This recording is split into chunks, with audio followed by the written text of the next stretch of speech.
that either would violate our policies or might not be fit for young children or something like that. Yeah.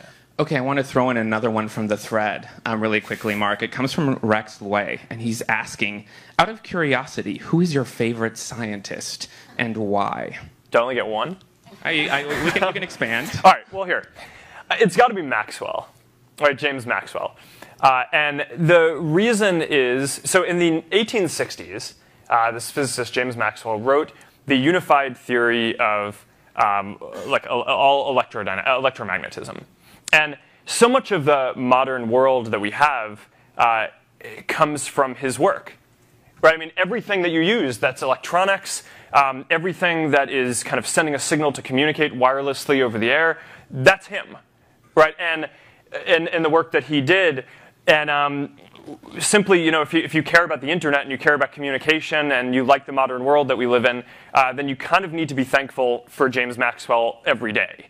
And I think out of the great physicists, he's probably one of the least appreciated, and I think that he deserves that. But there's an important lesson here, I think, which is that his work took 50, 100 years to really have a major impact on the world. And that's a pretty common thing in basic science. And it makes me wonder to some degree if we are ambitious enough as a society today around what the scientific goals that we have for the next generation. Because the basic science that we do today is not going to have an applied effect on our world in the very near term. But you look at things like I spend some time thinking about disease, right? And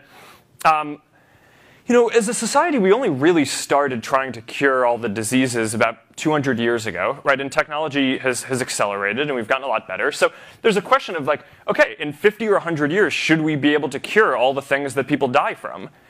Probably, right? I think we can. I think we have a good shot at it.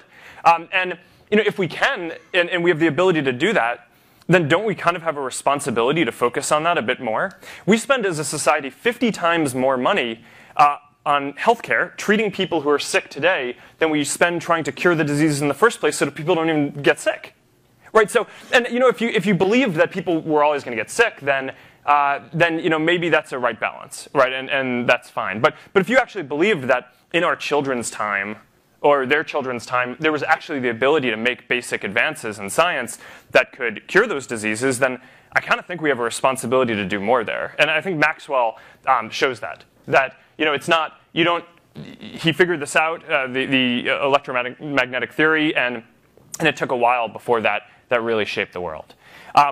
If we have time for another, there are other scientists who I think are worthy as well. One of my favorite stories is there was this man who grew up in India named Srinivasa Ramanujan.